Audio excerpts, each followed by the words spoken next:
Let us pray. Heavenly Father, we thank you for this day, and we thank you for all of your many blessings. We thank you for bringing us here to this place this week. We thank you for the new friendships that are being made, and we thank you for old friendships that are being strengthened.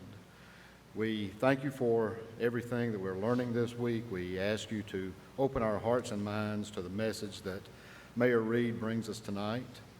Help us take what we learned this week back home with us for the betterment of our communities, the betterment of our state, and the benefit of our fellow man.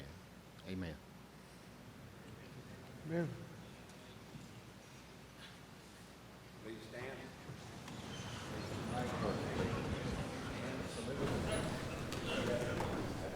Allegiance to the flag of the United States of America and to the republic for which it stands, one nation, under God, indivisible, with liberty and justice for all.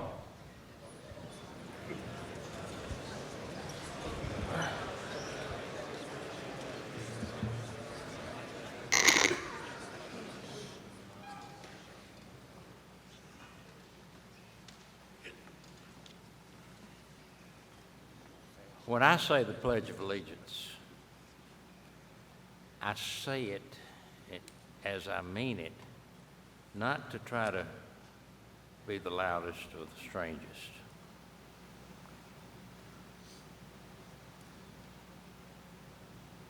I fought for that flag. A lot of us fought for you. Show respect when you pledge allegiance to your flag. Now, I know we've had a lot of elections, primaries, and the runoffs, so you know who your candidates are, the Nationalists and the Federalists and the Nationalists for all statewide offices. Tonight you're going to get to hear from your candidates, and I hope you will pay attention, and I hope you will take out a pencil or your device or whatever and make notes and listen and make good decisions. Unfortunately, the adults in your life don't always find out the facts and make the best decisions when they vote. You need to change that. And as Congressman Joe Bonner told you this afternoon, you need to change the attitude and the fact that we had less than 24% of the folks in this state vote last week. A week ago. That's a shame. I would hope that your age, y'all will improve and you're going to have to do that with who you talk to. Now, we're really fortunate today to have a young man who has gone a long way as a young man. Mayor Stephen Reed is the mayor of the city of Montgomery. He was, before that, his first elected office, he was elected as the probate judge of Montgomery County. He was the youngest probate judge in the state ever elected, the youngest black probate judge. One of the things that he was interested in one of his responsibilities as probate judge, was to be in charge of elections in Montgomery County. He then decided and made a decision to run for mayor of Montgomery, and gave up his job at the courthouse over the whole county to try to do something to improve the city of Montgomery. How many of y'all are from Montgomery? Raise your hands. Well, we've got, I hope we'll have more next year. I encourage y'all to go back to your schools and encourage them to send more students. And Mayor, I encourage you to see if y'all can't send more students. The size of Montgomery, there ought to be more. I agree. Mayor Reed has been honored and named as one of the outstanding, most powerful mayors and most powerful local officials by Yellowhammer News. He led his city, the city of Montgomery, with a lot of hard work and a lot of innovation during the COVID pandemic. It was a tough time to become mayor. I don't think he planned that. He has been honored as the recipient of the Dr. Martin Luther King Leadership Award for government service, chosen as a New Deal leader. He was selected as one of 40 chief executives for the Bloomberg Harvard University Leadership Initiative. He's been featured in the Atlantic, the New York Times, Esquire magazine, The Guardian, and many other publications for the good works that he did both with the pandemic and with leading Montgomery and making Montgomery a much more progressive and growing city. He's an alumnus of Leadership Alabama. He's interested in young folks. He volunteers as a coach in YMCA. He's on a number of boards in Montgomery. He's a graduate of the public schools of Montgomery County. In Montgomery, actually the county school board, all the public schools in Montgomery County except for the new city that was created out on the east part of town are public schools. He is a graduate of Morehouse College, where he received a degree as a Bachelor of Arts, cum laude. I didn't come close. He has a Master of Business Administration from Vanderbilt University. He and his wife, Tamika, the proud parents of 3 children, I want you all to welcome a great young leader from Alabama, Mayor Stephen Reed.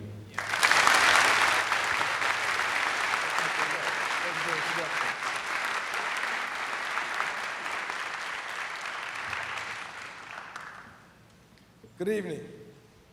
It's good to be with you today, and congratulations on your 85th American Legion Alabama Boys State. Judge Johnson, I want to thank you for your long public service here. To Judge Laird, Colonel Valentine, Director Jones, and other staff, parents, Legionnaires, as well as the Alabama Boys State 2022, I want to thank you for having me here with you today. Today is a very great day for us to be here because as a former probate judge, you certify elections 1 week after the primary. And I just saw coming in that there was a very, very important state Senate race which was decided by 1 vote. This was in Russell, Lee, and I'm not sure if Chambers County is in that Senate district, but several Senate districts were involved in that race. And so I presume there'll be a recount, but it just goes to show the power of 1 vote. In a similar race, when I was probate judge, we had a state legislative race that was decided by 7 votes in the primary. Ironically enough, there was a gentleman who told me his family of 4 flipped their votes at the last minute from one candidate to the other. Just his house may have been the difference in that election. And so when we think about voting, we think about government, local, state, and national level, it's important that we understand how precious it really is. And having this opportunity to be before you, now as mayor of the city of Montgomery, I recognize the journey that you're about to take will set the tone for the rest of your life.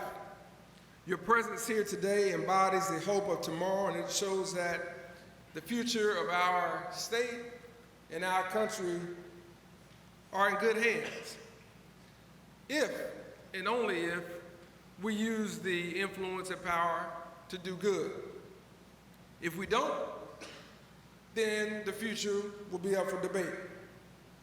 The values of the American Legion and our board state rest in the belief that our nation's survival rests on training our youth in the ideals and objectives of the American democracy and government. Here, through a number of different activities and programs, you wrestle with what it means to be an informed citizen, to run for office, and navigate the intricacies of public service. The board state has created a space bold in its objectives and unique in its commitments. Judges, you were talking about some of the things that have been done here already. I was thinking why I never participated in Boyd State. I did youth legislature, I did moot court, I did a lot of the other things, but for whatever reason, I didn't get a chance to participate in Boyd State. I wish I had, and I'll certainly encourage more in Montgomery to do so when I get back. But after 85 years, this space is just as important now as it has ever been. If you look at our current civil, cultural, and political climate, you see a number of young people questioning the future of this democracy. Where is their place in it? What will it look like? The friction, the partisanship, all of the things that we see sound bites of, all the things that we see on our social media feeds, things that we hear about through those who we know, brings a lot of questions about how we will move forward. And I think that's where you come in. Because in your role right now, you have the ability to set forth a new future for our democracy. The current conditions of our nation's political culture and governance structure has changed many minds, has brought to light the doubt of the power to vote, and in some cases has brought to light the doubt of the future of this democracy. But this isn't new. This has happened before. The question is, will we be as resilient as previous generations have been to fulfill this democracy? And what I mean by that, the democracy has only been fulfilled, for some would say, since the 1965 Voting Rights Act. Because prior to that, if you were black in this country, you couldn't vote. If you were Hispanic in this country, you couldn't vote. And so it was not until just recently, in the lifetime of many of the leaders here, that the democracy really fulfilled its potential. Now the question is, will it continue to do so? Or will it shrink back to days of previous decades? That will depend on what actions and what decisions you make and you take. Your commitment to learning and discovering the truth of citizenry and government represents a commitment to upholding these democratic values of our nation and bearing true to our need to protect the fundamental concepts like freedom, justice, and peace. Your commitment speaks to your courage and your love for a state and a nation that needs your presence. Alabama has a very complex history with our democracy. Whether it be as Montgomery stands as the home of the birthplace of the Confederacy, where Jefferson Davis was sworn in as the first president of the Confederate States of America, or whether it's the flip side of that history and it stands as the place of the birthplace of the modern civil rights movement, led by a 26-year-old pastor by the name of Dr. Martin Luther King Jr.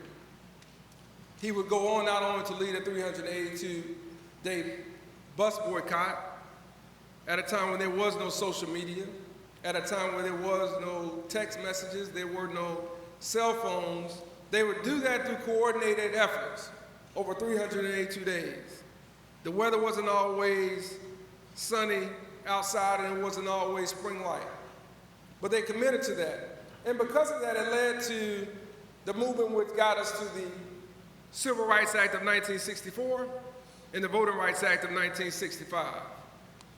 Those are things that did not come about just overnight or within the whim of a Instagram post or TikTok challenge. Those were things that came about through the commitment and the courage of those who have been locked out of this democracy, women in particular, who led such a valiant effort, although they still had the challenge to vote. And so when we think about just Montgomery and Alabama in itself, there's a complex past that we must reckon with. And so as we confront this in our current status, we must examine what is our role in that, regardless of party identification or philosophical position. What are we to do as young leaders? Many of you in this room will be in government, whether it be in an elected position or whether it be behind the scenes. Others will choose academia. Others will choose business in the private sector. Some will even choose the church. All is great. All is intertwined with what we do in government. When I was in your space, even though I went through many of those programs, I would have never thought that I would be elected to anything. I didn't have an interest in that. My interest was merely going into the private sector to try to make the difference in the money that I could there. But it wasn't until I heard a U.S. Senator running for president at Brown Chapel AME Church in 2007 by the name of Senator Barack Obama say there's a poverty of ambition in doing things just for money, that I started to question whether or not that was the end all and be all. And so as people question what we do in public service or what are our true intentions, I will suggest to you that if public service is something that you're interested in, you have to be unselfish. You have to be willing to put the people before yourself. And you have to be willing to share yourself with the community and with those who you represent, all of them that you represent, whether they voted for you or against you or didn't vote at all. In 1961, President John F. Kennedy encouraged his countrymen to ask not what your country can do for you, but to ask what you can do for your country. And over 60 years later, that command has never been more important on a domestic level, where the ideals of democracy are slipping from our fingertips, where some have lost a true understanding of what it means for all to be a part of this process. But we need you and future leaders of this state and this country to commit yourself to breathing new life into this political process, not simply on an electoral level, but on a communal level. The adage goes, people don't care how much you know until they know how much you care. And while being informed and having wisdom and data amid the need to make critical decisions, remember that you should not only be competent to lead and to serve, but you should also possess the character to represent God, your family, and your country with integrity. Being committed to the people means that you will not always do what is popular, what is convenient, nor should you do what is politically expedient.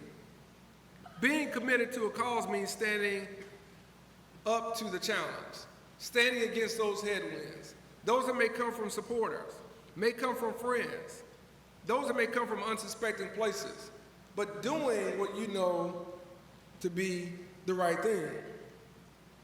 Now that may be challenging for some of us as we live in a world of likes, shares, and comments and follows as a way to gauge our worthiness. But I would suggest to you that as leaders, that's not what you should be measuring yourself by at all. I would suggest to you that as leaders, what you should measure yourself by is the impact that you have on others. How many people are willing to follow your ideas?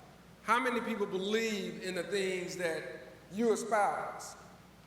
And when we consider this, let us consider what it takes to move us forward, not what it takes just to keep us current.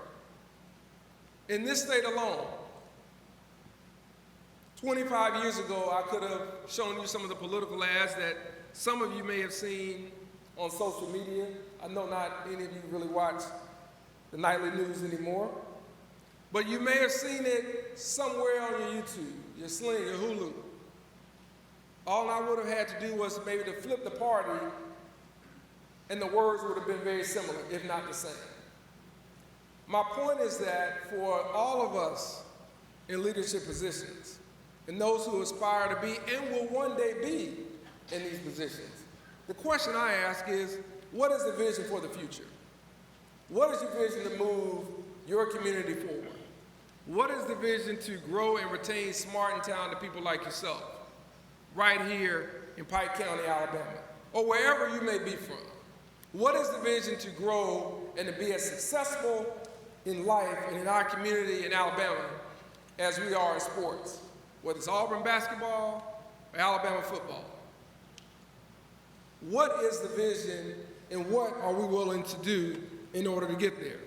I would say to you, a lot has to do with what you put forward as young leaders.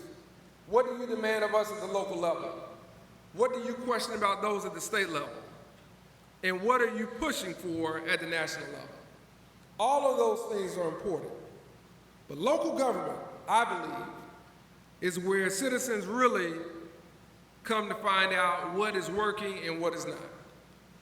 As a mayor of Montgomery, it's a nonpartisan position because problems don't know political parties, nor do solutions. People just want you to get it done.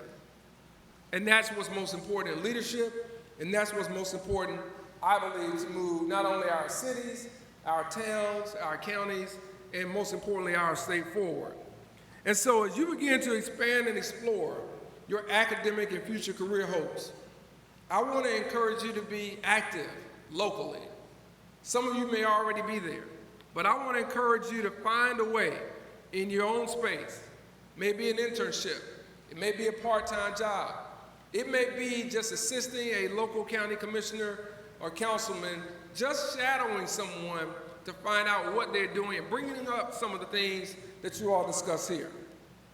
Develop a relationship with people in your community and invest in those who look to you as leaders. Because believe it or not, there are people right now who are looking up to you as leaders in your current space. The question is, what will they see? And so when we think about how we lead and how we govern and how we move our communities forward, the question is, in what spirit will you do it? With what intended outcome will you make those decisions? Is it just to stay and just to hold on to the position of power and influence? Or is it to really make a difference? I like to tell people, Judge, that, I decided I wanted to be mayor because I couldn't do some of the things from the bench that you can do from the executive level position. 1 year the defense, if you will, and 1 year the offense. Well, I played defense all the way from Little League through college because I wasn't good enough to play offense. And most who are on the defensive side of the ball will acknowledge they're usually not good enough to be on the offense because most of us like to score touchdowns as opposed to try to stop people from scoring over us. But in my leadership, what I've been able to do has been to call plays and to call audibles and to make sure we're doing the things necessary to move our city forward, to change the narrative of not only public education, but education overall, to change the narrative around our economic development opportunities, and to make sure that we aren't seen as a relic of the past, but more importantly as a jewel of the future, so that talented people from all over the world will want to consider Alabama as home. So that talented and smart people who have choices to move anywhere and can go everywhere might think about Montgomery, Alabama, whether it's now or whether it's in the future. Because a good leader plants seeds under which he knows he will not sit. And what that loosely translated means that you plant seeds for a tree, it's going to take time for that tree to grow and blossom. You may not be able to enjoy that as a leader, but the point is, as a leader, you should be planting those seeds. That's what we should all be trying to do in our current space. And I hope that is something that you are learning here. And I hope you will remember your time with the American Legion and with Alabama Boys State. And remember the relationships that you'll build over these next few days, the experiences that you'll have, But most importantly, remember that nothing is more important or more needed than the critical preservation of this democracy than an informed citizen. Take that away if you don't remember anything else I've said. Be informed, be critical, be willing to ask questions, be willing to make it past the smell test, if you will. Make sure that what you're saying actually makes sense. And make sure that it doesn't make just sense for you, but it makes sense for others. And no matter where you go or what you do, commit yourself to not only being informed, but be a leading voice in your circles and in your community to ensure that the information being relayed about elections, policies, things around the government contain truth. Make sure that you're a critical thinker. Make sure that as a leader, you're willing to stand up and question the status quo. But also be willing to embrace those questions that as a leader, you will take yourself. Because that's the only way for us to move forward as a community, that's the only way for us to move forward as a state, and that's the only way for us to move forward as a nation. If you're the future, I feel pretty good about it. In order for me to feel great about it, I want to wait to see what you do when the power is in your hands and what you'll be prepared to do when you have to make the tough calls and the tough decisions for someone greater than yourself and for the entire whole.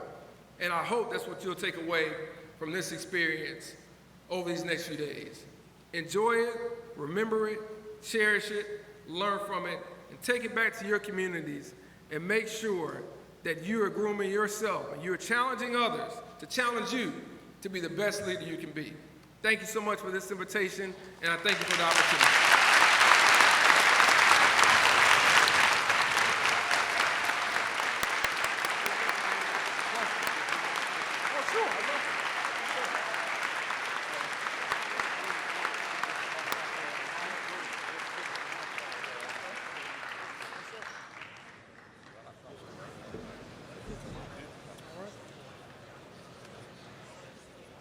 Thank you so much, Mayor Reed. We certainly appreciate those encouraging words for these young folks.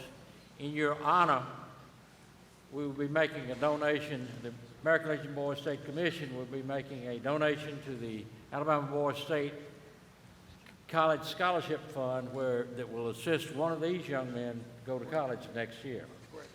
Thank you, sir.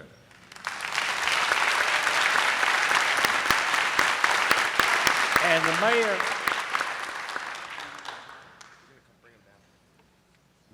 has agreed to take some questions, and we've got a little bit of time. So if you will stand, if you have a question, and you want him to come to the mics? Yes, sir. Okay, or you'll take the mics if he has, that young man has a question. All right, if you'll move on down, if you have a question to the mic.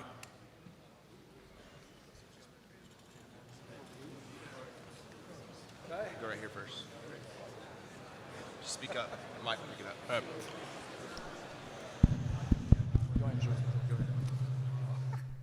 Mr. Mayor, my name is Luke Papalardo. I was wondering, what was the first office that you ran for, and during that campaign, what did you learn about the political sphere that you didn't know while you were still in the private sector? Great question. The first office that I ran for was probate judge. And what I ran for is that everybody's going to tell you they're going to vote for you, but a lot of them aren't. I think in the campaign, what I learned was that people don't follow government maybe as much as we might think. And there's a lot of education that's needed, not only through traditional civics lessons, but just overall separating what's national, what's federal, what's state, and what's local. It's very hard for the average voter, much less the average citizen, to distinguish between the two. So we had to do a lot of education forums, and we had to do a lot of things around just basic what did the office of probate judge do. And overwhelmingly, 75% did not know a third of what that position did. And so for us, it was as much about informing people about the government, and at the end of the day, whether they voted for me or not, just to let them know what we were trying to do and what they ought to look for in a leader moving forward. Thank you so much. Thanks for the question. Okay.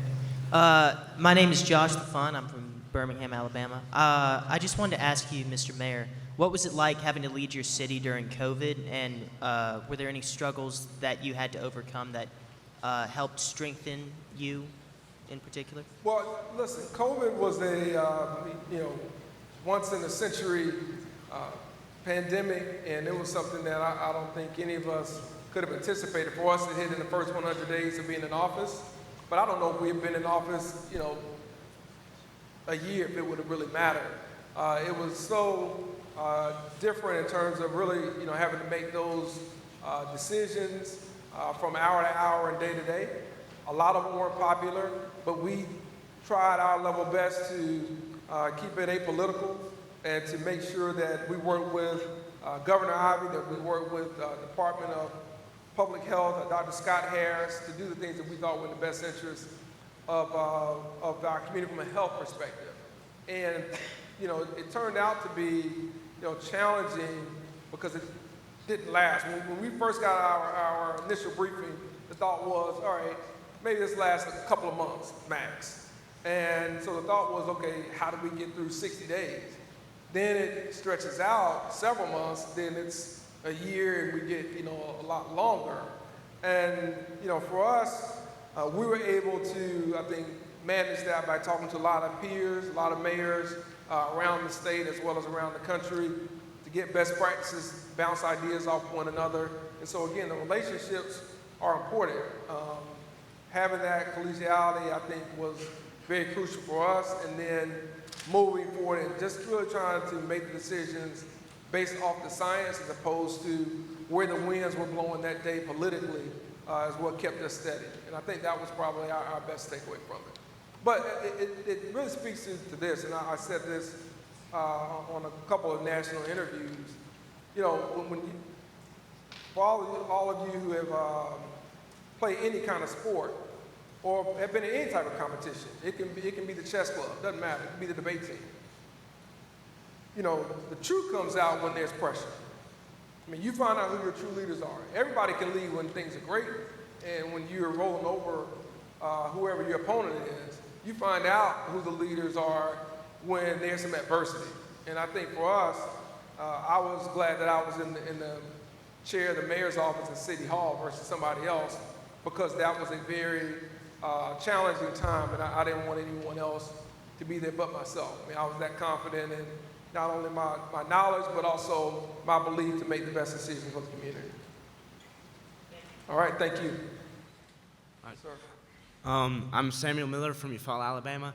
And so being a mayor, it's a very high position. A lot of people look up to you. Before you became a mayor and actually did the job, what would you say is like the biggest misconception you had about like being a mayor or running for mayor? What's the biggest misconception about being one that you can do everything that you like to do? You got to build consensus with your city council. So that was probably the biggest misconception that I have, was that I'd be able to come in and go through my checklist on the agenda and everybody would support it and everybody would be behind it. Not so much. Anytime you have a legislative branch, whether it's the governor and the legislature or whether it's mayor and council, you're going to have some pushback.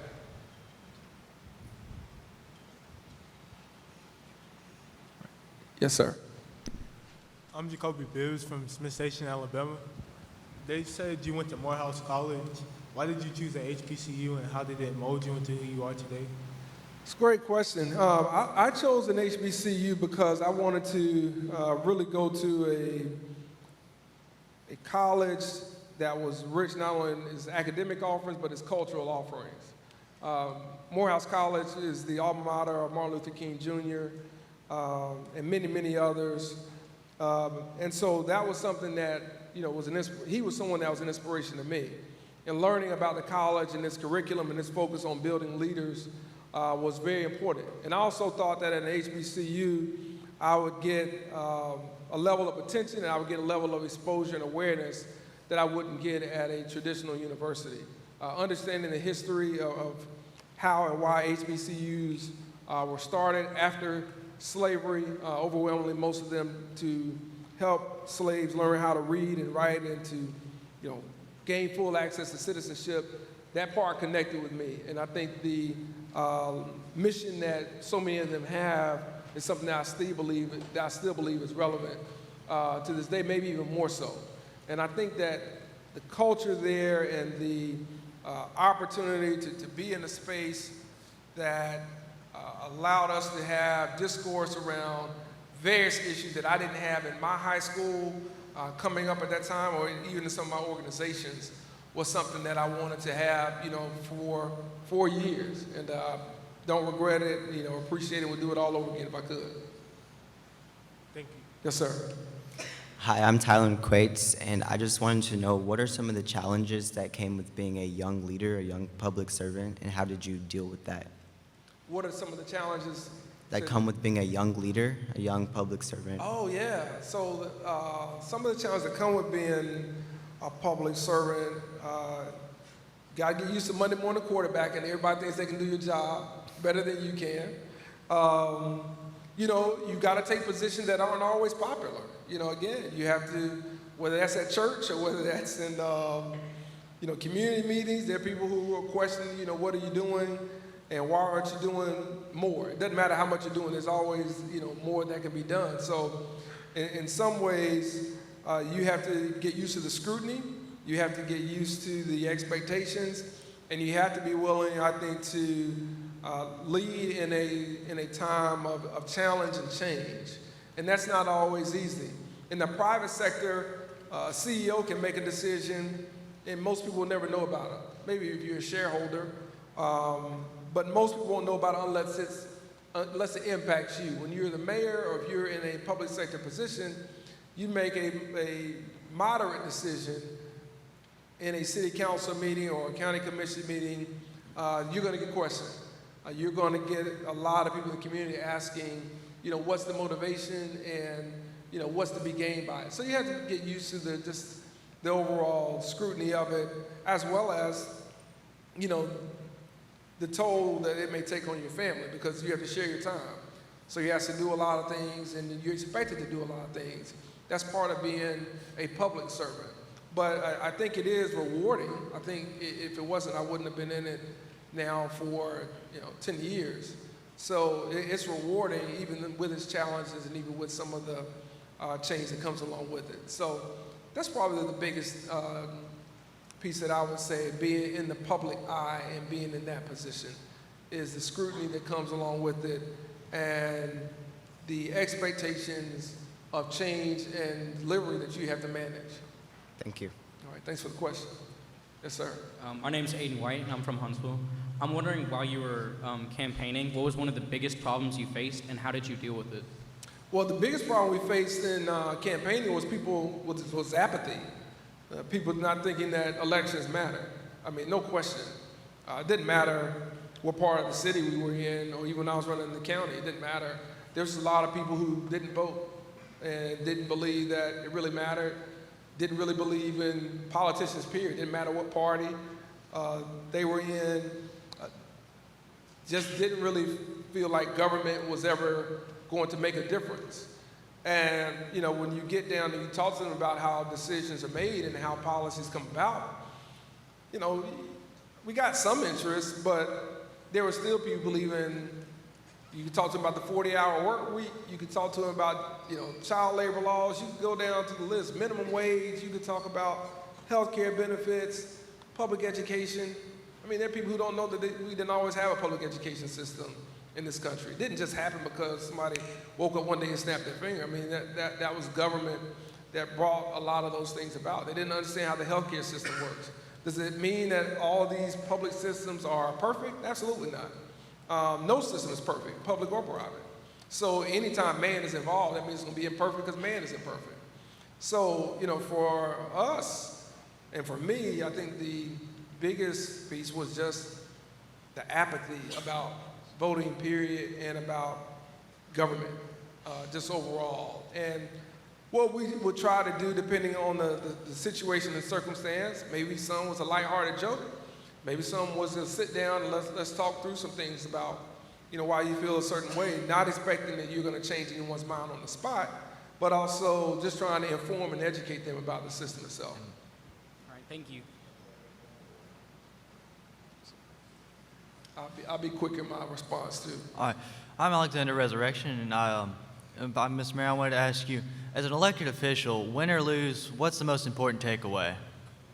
What's the most important takeaway? As an elected official and running for office? I think you do it for the right reason, that you do it for a reason that's greater than yourself. I mean, if you're getting in politics, for what you can get out of, you're in the wrong business. I would encourage you to go in the private sector and try to come up with an innovation or something that's going to make you a hell of a lot of money. If you're getting in government, in the public sector, it should be for the public. That's ideal. And if there are people who are not doing it for other people in their community, they ought to be voted out. I don't care what party they're in. So I think you've got to get into it with a level of selfishness and with a belief that you can make it better. And if you do it with those two things, I think we'll all be in a better place regardless of where you are in Alabama or where you are in this country if we have more people doing it for those reasons. Thank you, sir. Yes, sir. Hello, my name is Shane Bentley. I'm from Cleveland County High School. Mr. Mayor, I was just wondering, what are some more nuanced or lesser known duties that you've had in any of your positions throughout the years that you feel may persuade or dissuade any of us from pursuing such positions? There are a lot of duties that I think, and thanks for the question, there are a lot of duties that I think, people don't realize, a probate judge does, whether you're signing off on a notary public or whether you are dealing with adoptions in probate court. You're dealing sometimes with conservatorships and guardianships. A lot of people didn't know the probate judge was the chief election official, believe it or not, in Montgomery. Just didn't have any awareness of what goes into an election. You all just had yours, but when you're setting up an election, there are months-long preparation that goes into that to make sure that it's done right. And I'll say this, just kind of a little bit off topic. I served on the United States Election Integrity Committee. It's 2 people chosen from every state and several U.S. territories. Each Secretary of State, and then usually there's a county elected official, election official. I will tell you that, no different than I was saying earlier, we decided votes, decided races by less than 10 votes. We decided some by a lot more than that. Regardless of party, the election officials I met from coast to coast in 7 years and being on the bench were all in it to do what was right. It didn't matter the party. When we would get together, didn't matter what part of the country people were from, it was really, really, truly about how to get more people to vote, how to get more people to participate in the election, and how to try to educate the public on elections themselves and why it mattered. I mean, it really was like a little, I used to call them, geek meetings, because we'd be talking about election stuff that nobody would care about in this audience or anywhere else, not even in my own house. But the goal was to improve that overall process because of how important it is to the country. And so when it's questioned or when it's demonized and the people who are doing it, look, they're not doing it for the money. They aren't doing it for the notoriety. They're doing it because they see a service in it. And that's why they're involved. And I think for many people that has gotten lost over the last few years on both sides of the aisle. So I think the nuanced things that did as probate judge or even that I do as mayor are things that ultimately maybe one here, one there doesn't make a difference, but you add them up and they can make a big difference. Thank you so much. Thank you. Yes, sir. I'm Gunnar Sawyer from Zion Chapel. I've heard it mentioned multiple times in the last few days the disappointingly low percentage of voters that showed up last week. And I was wondering if there was anything that you could speak to on that. You talked about the history of black votes and women votes. Is there anything specific to that you can relate to it? Well, I think there are a couple of things. One, I think we have to talk to issues that truly matter, not to personalities that get applause. It's easy to appeal to the crowd. We can go back to the the days of the Roman Colosseum and understand it's easy to appeal to the crowd. It's a lot harder to deal with the issues that really confront our communities. And again, watching several different commercials from federal to state to local, they were running ads about the same thing with totally different responsibilities. So I think in some ways we've got to resurrect nuance so that it isn't dead, and so that people understand there's a difference between that person who's running for state senate and United States Senate. They're a different set of issues. And there's a different set of issues. That person running for the United States that person running for the Alabama Supreme Court, and that person who's appointed to the U.S. Supreme Court by the president. So I think that we've got to be more transparent and more honest, and we've got to demand that as voters, as leaders, that elected officials do that and talk about the record or talk about your vision. You wouldn't hire a doctor based on what their philosophy was about space, because it doesn't impact what they do as a doctor. So why do we vote on people who don't have any impact on things that they're talking about in the commercial on something that's local, that's state driven? So some of that is, I think, part of us as candidates. We have to educate and inform and try to separate fact from fiction. And I think the other part is on the electorate to kind of push back on that and to say, we don't really care about what your thoughts are on something that's not relevant when we have a mountain worth of problems here in the state of Alabama or in the city of Montgomery or wherever it may be. Thanks for the question. Hello, my name is Michael, and can you explain the process of working with commissioners of the county as a prostate judge? Say that, what's your question? I'm sorry. Can you explain the process of working with commissioners as a prostate judge of the county? The process of being a probate judge? Yes, sir. Let me shrink it down a little bit. So let me say it like this. You run for probate judge like you do anything else. It's a countywide position. There's only one in each county, but Jefferson County has two. So we've got 68 probate judges. I like to tell people that probate judge is 1/3 chief election official, 1/3 county administrator, and 1/3 judge. Those are the three hats that you wear. And as a judge, you deal with everything from mental health commitments to adoptions, conservatorships, guardianships, wills in the states, which is what most people understand there. So it's an administrative position. But on the other hand, you're also, in most counties, you're over hunting licenses, you're over fishing licenses, you're over tag renewals, which is one of the big things people recognize probate judges for. And so you have to deal with all of those license issues and the legalities that come along with that. Often things that are changing as our state legislature is meeting, each year. And then on the chief election official side, usually there are going to be elections every year. We went through about 5 years where we had some kind of election every 6 months. School board, it was city, it was county, it was special election. I mean, we went through first 3 years of my 5 years I was in. Then it slowed down a little bit after that. But usually you're going to have some sort of election. And one of the gentlemen asked me earlier, how do you get people involved to come out for one school board race? It's not easy.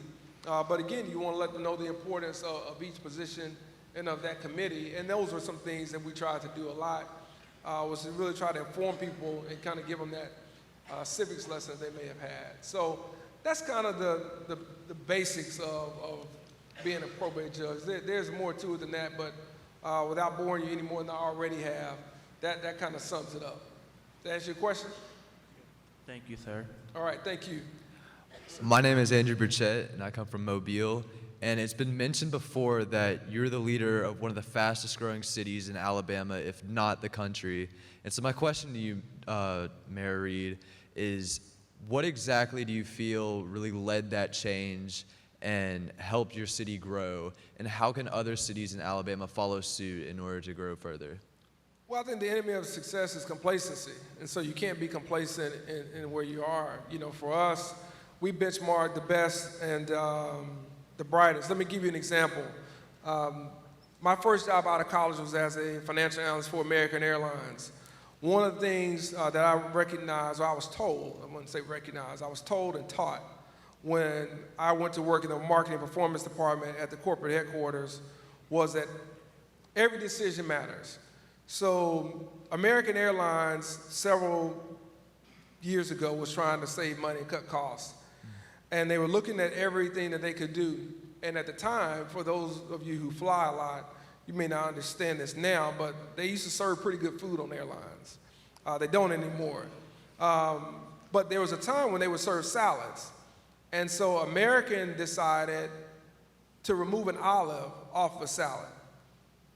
And by making that decision, American Airlines, one olive, they decided to take off the salad. By taking one olive off the top of the salad, which most people didn't eat, and threw away, they saved $1 million. And so from that space, what I learned is there's always something you can improve. There's always something you can do better. There's always a way for us to save a little bit more money, and there's always a way for us maybe to bring in some more money into the city coffers. With that, you're able to invest back into your community. But you have to make sure that you aren't just remaining complacent as opposed to where we were 2 years ago or where we are right now. And I think what we have to do in Alabama, to be honest with you, and I think it rings true for us in Montgomery too, is I think we have to get out of the mindset that we're comfortable being at the bottom of most categories. We've got to get into the mindset of we want to compete with the best and the brightest. And if we're willing to do that, then we'll be willing to adapt those policies and those practices, which will keep many of you in our state and in our cities. If not, a lot of you will choose to look at larger cities where there's more economic opportunity, where there are more choices socially, and there are more things you can do culturally.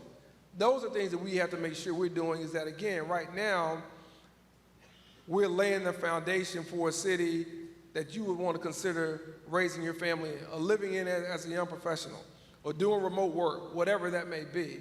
And I think for us as a committee, we're always giving ourselves the mirror test. And the mirror test is quite simply this. It doesn't matter what I think I look like in this suit. The mirror is going to tell me what I look like. So often we think we look a lot better than we actually do. It's not until you get in that mirror that you realize that you don't look as good as you think.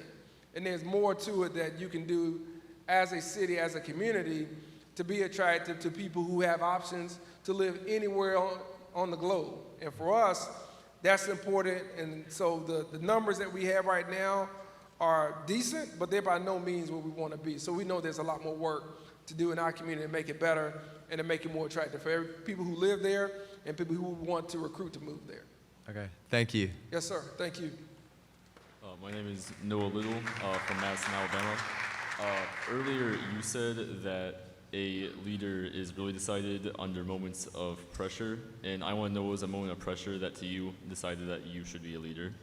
Say that last voice, the last question. I wanted to know what was a moment of pressure that decided in your own mind that you should be a leader, like confirmed to you that you should be a leader. What was the moment of pressure that I kind of felt, I got it? Yeah. Oh, that's a good one. You know, I think, one, I'm not a person who ever thinks I know it all, and if I ever get to that point, I got enough people in my family that remind me that I don't. So I think the point that I got to where I felt good and I was on solid ground was probably post George Floyd. All right? So I'm going to go back before COVID, or during COVID, actually. So we were the only major city in the state of Alabama not to fire a bullet, not to have any protests, and not to have any sort of uprising in our community after the murder of George Floyd.